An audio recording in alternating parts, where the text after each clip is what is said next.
ನಮಸ್ಕಾರ ಫ್ರೆಂಡ್ಸ್. ಸಸ್ಯಗಳು ಪರಸ್ಪರ ಮಾತನಾಡಿಕೊಳ್ಳುತ್ತಿದ್ದರೆ ಹೇಗಿರಬಹುದು? ಸಸ್ಯಗಳಿಗೆ ನೀರು ಬೇಕಾದಾಗ ಅವು ನೀರನ್ನು ಹೇಗೆ ಕೇಳಬಹುದು? ನೋವಾದಾಗ ತಮ್ಮ ನೋವನ್ನು ಹೇಗೆ ವ್ಯಕ್ತಪಡಿಸಬಹುದು?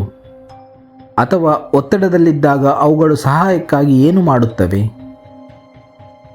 ಇದಕ್ಕೆಲ್ಲ ಆರ್ಟಿಫಿಷಿಯಲ್ ಇಂಟೆಲಿಜೆನ್ಸ್ ಮೂಲಕ ವಿಜ್ಞಾನಿಗಳು ಉತ್ತರವನ್ನು ಕಂಡುಕೊಂಡಿದ್ದಾರೆ. ಸಸ್ಯಗಳು ಕೂಡ ಮಾತನಾಡಿಕೊಳ್ಳುತ್ತವೆ. ಇಷ್ಟು ವರ್ಷಗಳಿಂದ ಈ ರಹಸ್ಯವನ್ನು ಯಾರೂ ಗಮನಿಸಲಿಲ್ಲ. ಆದರೆ ಈಗ ಆರ್ಟಿಫಿಷಿಯಲ್ ಇಂಟೆಲಿಜೆನ್ಸ್ ಸಸ್ಯಗಳ ಆ ಮೌನ ಭಾಷೆಯನ್ನು ಅರಿತುಕೊಂಡಿದೆ.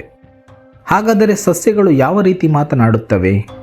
ಬನ್ನಿ ಈ ಅದ್ಭುತ ರಹಸ್ಯದ ಬಗ್ಗೆ ತಿಳಿಯೋಣ. ನಮಸ್ಕಾರ ಫ್ರೆಂಡ್ಸ್, ವಿಜ್ಞಾನ ವಿಸ್ಮಯ ಚಾನೆಲ್ಗೆ ಸ್ವಾಗತ. ಸಾಮಾನ್ಯವಾಗಿ ನಾವು ಸಸ್ಯಗಳನ್ನು ಮೌನವಾಗಿರುವ ಜೀವಿಗಳೆಂದು ಭಾವಿಸುತ್ತೇವೆ. ಆದರೆ ವಾಸ್ತವದಲ್ಲಿ ಸಸ್ಯಗಳು ಪರಿಸರಕ್ಕೆ ಪ್ರತಿಕ್ರಿಯಿಸುತ್ತದೆ. ಉದಾಹರಣೆಗೆ, ನಮ್ಮೆಲ್ಲರಿಗೂ ತಿಳಿದಿರುವ ಹಾಗೆ ಸಸ್ಯಗಳು ಸೂರ್ಯನ ಬೆಳಕಿನ ಕಡೆಗೆ ತಿರುಗುತ್ತವೆ. ಹಾಗೆಯೇ ನೀರಿಲ್ಲದಾಗ ಒಣಗುತ್ತವೆ. ಆದರೆ ನಮಗೆ ಸಸ್ಯಗಳ ಬಗ್ಗೆ ತಿಳಿಯದೇ ಇರುವಂಥ ವಿಷಯಗಳು ಸಾಕಷ್ಟು ಇವೆ. ಮಾರ್ಚ್ 30, 2023ರಲ್ಲಿ ಇಸ್ರೇಲ್ನ ಟೆಲ್ ಅವೀವ್ ಎಂಬ ವಿಶ್ವವಿದ್ಯಾಲಯದಲ್ಲಿ ಪ್ರೊಫೆಸರ್ ಹೆಡ್ನಿ ಮತ್ತು ಅವರ ತಂಡ ಸಸ್ಯಗಳ ಬಗ್ಗೆ ಒಂದು ಮಹತ್ತರವಾದ ಸಂಶೋಧನೆ ನಡೆಸಿದರು. ಸಸ್ಯಗಳು ಕೇವಲ ಕಂಪನ ಮಾಡುತ್ತಿವೆಯಾ ಅಥವಾ ನಿಜವಾಗಿಯೂ ಗಾಳಿಯಲ್ಲಿ ಕೇಳಬಹುದಾದ ಧ್ವನಿ ಹೊರಡಿಸುತ್ತಿದೆಯಾ ಎಂಬುದು ಈ ಸಂಶೋಧನೆಯ ಉದ್ದೇಶವಾಗಿತ್ತು. ಈ ಅಧ್ಯಯನ ವಿಶ್ವದ ಪ್ರಸಿದ್ಧ ಸೆಲ್ ಎಂಬ ಸೈನ್ಸ್ ಜರ್ನಲ್ನಲ್ಲಿ ಪ್ರಕಟಗೊಂಡಿತ್ತು. ಈ ಸಂಶೋಧನೆಗೆ ಇವರು ಟೊಮೆಟೊ ಮತ್ತು ತಂಬಾಕು ಸಸ್ಯವನ್ನು ಆಯ್ಕೆ ಮಾಡಿ ಅವುಗಳನ್ನು ಒಂದು ಸೌಂಡ್ ಪ್ರೂಫ್ ಬಾಕ್ಸ್ ಒಳಗೆ ಇಟ್ಟರು. ಇಲ್ಲಿ ಅವರು ಕೆಲವು ಸಸ್ಯಗಳಿಗೆ ನೀರು ಕೊಡದೆ ಒಣಗಿಸಿದರು. ಇನ್ನೂ ಕೆಲವು ಸಸ್ಯಗಳ ಕಾಂಡಗಳನ್ನು ಕತ್ತರಿಸಿದರು. ಮತ್ತೆ ಕೆಲವು ಸಸ್ಯಗಳನ್ನು ಸಾಮಾನ್ಯವಾಗಿ ಬೆಳೆಯಲು ಬಿಟ್ಟರು. ಹಾಗೆಯೇ ಸಸ್ಯಗಳ ಬಳಿ 20ರಿಂದ 250 ಕಿಲೋಹರ್ಟ್ಸ್ನ ಅಲ್ಟ್ರಾಸಾನಿಕ್ ಮೈಕ್ರೋಫೋನ್ಸ್ ಇಟ್ಟರು. ಫ್ರೆಂಡ್ಸ್, ಮನುಷ್ಯರು ಕೇಳಬಹುದಾದ ಗರಿಷ್ಠ ಧ್ವನಿ ಎಂದರೆ 16 ಕಿಲೋಹರ್ಟ್ಸ್. ಅದರ ಅರ್ಥ ಏನೆಂದರೆ ಸಸ್ಯಗಳ ಧ್ವನಿ ನಮಗೆ ಕೇಳಿಸಲು ಸಾಧ್ಯವಿಲ್ಲ. ವಿಜ್ಞಾನಿಗಳು ಈ ಸಸ್ಯಗಳಿಂದ ಹೊರಡುವ ಧ್ವನಿಗಳ ಡೇಟಾವನ್ನು ಸಂಗ್ರಹಿಸಿದರು. ನಂತರ AI ಮಾಡೆಲ್ ಬಳಸಿ ಸಸ್ಯಕ್ಕೆ ನೀರಿನ ಕೊರತೆ ಇದೆಯಾ ಅಥವಾ ಅದು ಗಾಯಗೊಂಡಿದೆಯಾ ಎಂದು ತಿಳಿದುಕೊಂಡರು. ಇದರ ಫಲಿತಾಂಶವನ್ನು ನೋಡಿದಾಗ ಸಂಶೋಧಕರಿಗೆ ಅಚ್ಚರಿ ಕಾದಿತ್ತು. ಒತ್ತಡದಲ್ಲಿದ್ದ ಸಸ್ಯಗಳು ಪಾಪ್ ಅಥವಾ ಕ್ಲಿಕ್ ಥರದ ಧ್ವನಿಗಳನ್ನು ಹೊರಡಿಸಿದ್ದವು. ಇದು 1 ಗಂಟೆಗೆ 30ರಿಂದ 50 ಬಾರಿ ಧ್ವನಿ ಹೊರಡಿಸುತ್ತಿದ್ದವು. ಆದರೆ ಆರೋಗ್ಯವಾಗಿರುವ ಸಸ್ಯಗಳು ಬಹಳ ಕಡಿಮೆ ಧ್ವನಿಯನ್ನು ಹೊರಡಿಸುತ್ತಿದ್ದವು. ಫ್ರೆಂಡ್ಸ್, ಇವಾಗ ನಮ್ಮೆಲ್ಲರಿಗೂ ಬರುವ ಒಂದು ಪ್ರಶ್ನೆ ಏನೆಂದರೆ, ಸಸ್ಯಗಳು ಈ ಧ್ವನಿಯನ್ನು ಹೇಗೆ ಮಾಡುತ್ತವೆ? ಸಸ್ಯದ ಒಳಗೆ ಝೈಲಮ್ ಎಂಬ ಸಣ್ಣ ನಾಳಗಳು ಇರುತ್ತವೆ. ಇವುಗಳ ಮೂಲಕ ಬೇರುಗಳಿಂದ ಎಲೆಗಳವರೆಗೆ ನೀರು ಸಾಗುತ್ತವೆ. ಆದರೆ ಸಸ್ಯಕ್ಕೆ ನೀರಿನ ಕೊರತೆ ಉಂಟಾದಾಗ ಈ ನಾಳಗಳ ಒಳಗಿನ ನೀರಿನ ಹರಿವಿಗೆ ತೊಂದರೆ ಉಂಟಾಗುತ್ತದೆ. ಆ ಸಮಯದಲ್ಲಿ ಸಣ್ಣ ಗಾಳಿಯ ಬಬಲ್ಸ್ಗಳು ರೂಪುಗೊಳ್ಳುತ್ತದೆ ಮತ್ತು ಅವು ಅಚಾನಕ್ಕಾಗಿ ಸಿಡಿಯುತ್ತವೆ. ಈ ಪ್ರಕ್ರಿಯೆಯನ್ನು ವಿಜ್ಞಾನದಲ್ಲಿ ಕ್ಯಾವಿಟೇಷನ್ ಎಂದು ಕರೆಯುತ್ತಾರೆ. ಈ ಸಣ್ಣ ಸಿಡಿತದಿಂದಲೇ ಅಲ್ಟ್ರಾಸಾನಿಕ್ ಧ್ವನಿಗಳು ಉಂಟಾಗುತ್ತವೆ. ಸ್ನೇಹಿತರೆ, ನಮಗೆ ಸಸ್ಯಗಳ ಧ್ವನಿ ಕೇಳಿಸುವುದಿಲ್ಲ. ಆದರೆ ಸಸ್ಯಗಳ ಮೇಲೆ ಕುಳಿತಿರುವ ಕೀಟಗಳಿಗೆ ಈ ಧ್ವನಿ ಕೇಳಿಸಬಹುದೇ? ಹೌದು ಫ್ರೆಂಡ್ಸ್, ನಾವು ಕೇಳಲಾರದ ಆ ಧ್ವನಿಯನ್ನು ಈ ಸಣ್ಣ ಕೀಟಗಳು ಸುಲಭವಾಗಿ ಗುರುತಿಸುತ್ತವೆ.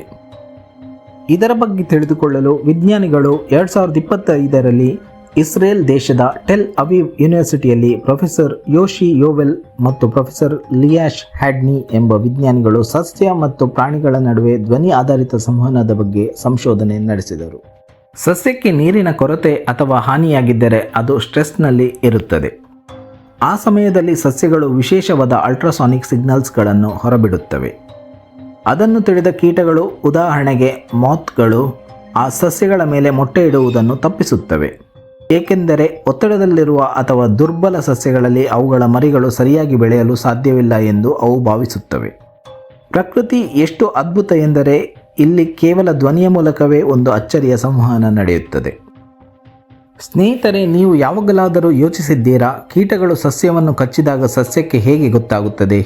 ಅವು ಪಕ್ಕದ ಸಸ್ಯಗಳಿಗೆ ಹೇಗೆ ಎಚ್ಚರಿಕೆ ಕೊಡುತ್ತವೆ? ಮನುಷ್ಯರಿಗೆ ಯಾರಾದರೂ ಕಚ್ಚಿದರೆ ನಮ್ಮ ನರಮಂಡಲಗಳು ಮೆದುಳಿಗೆ ಸಂದೇಶವನ್ನು ರವಾನಿಸುತ್ತವೆ. ಆದರೆ ಸಸ್ಯಗಳಿಗೆ ನರ ವ್ಯವಸ್ಥೆ ಇಲ್ಲ. ಬದಲಾಗಿ ರಾಸಾಯನಿಕ ಸಂವೇದನಾ ವ್ಯವಸ್ಥೆ ಇದೆ.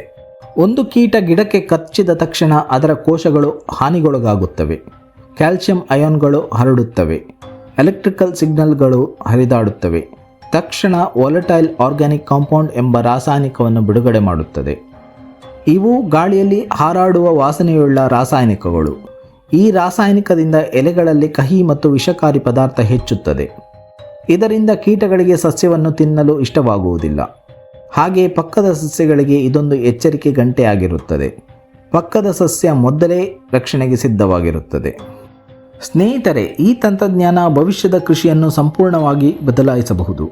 ಸಸ್ಯಗಳಿಗೆ ನೀರು ಬೇಕಾದಾಗ ಮಾತ್ರ ನೀರನ್ನು ಕೊಡುವುದರಿಂದ ನೀರಿನ ವ್ಯರ್ಥತೆ ಕಡಿಮೆ ಮಾಡಬಹುದು. ಸಸ್ಯದ ರೋಗವನ್ನು ಮುಂಚಿತವಾಗಿ ಗುರುತಿಸಬಹುದು ಮತ್ತು ಯಾವ ಭಾಗದಲ್ಲಿ ಕೀಟಗಳ ದಾಳಿಯಾಗಿದೆ ಆ ಭಾಗದಲ್ಲಿ ಮಾತ್ರ ಔಷಧಿಯನ್ನು ಸಿಂಪಡಿಸಬಹುದು. ಇದರಿಂದ ಬೆಳೆ ಉತ್ಪಾದನೆ ಹೆಚ್ಚಿಸಬಹುದು ಮತ್ತು ಉಪಯುಕ್ತ ಕೀಟಗಳ ಸಾಯದಂತೆ ನೋಡಿಕೊಳ್ಳಬಹುದು. ಇದನ್ನು ಸ್ಮಾರ್ಟ್ ಫಾರ್ಮಿಂಗ್ ಎನ್ನುತ್ತಾರೆ. ಒಟ್ಟಾರೆಯಾಗಿ ನೋಡುವುದಾದರೆ ಬೆಳೆಯ ನಷ್ಟ ಕಡಿಮೆಯಾಗುತ್ತದೆ, ವೆಚ್ಚ ಕಡಿಮೆಯಾಗುತ್ತದೆ ಹಾಗೂ ಲಾಭ ಹೆಚ್ಚಾಗುತ್ತದೆ. ಈ ವಿಡಿಯೋ ಇಷ್ಟವಾದಲ್ಲಿ ದಯವಿಟ್ಟು ಲೈಕ್ ಮಾಡಿ, ಶೇರ್ ಮಾಡಿ ಹಾಗೂ ಸಬ್ಸ್ಕ್ರೈಬ್ ಮಾಡಿ. ಹಾಗೆಯೇ ನಿಮ್ಮ ಅಭಿಪ್ರಾಯಗಳನ್ನು ಕಮೆಂಟ್ ಮೂಲಕ ತಿಳಿಸಿ. ಧನ್ಯವಾದಗಳು.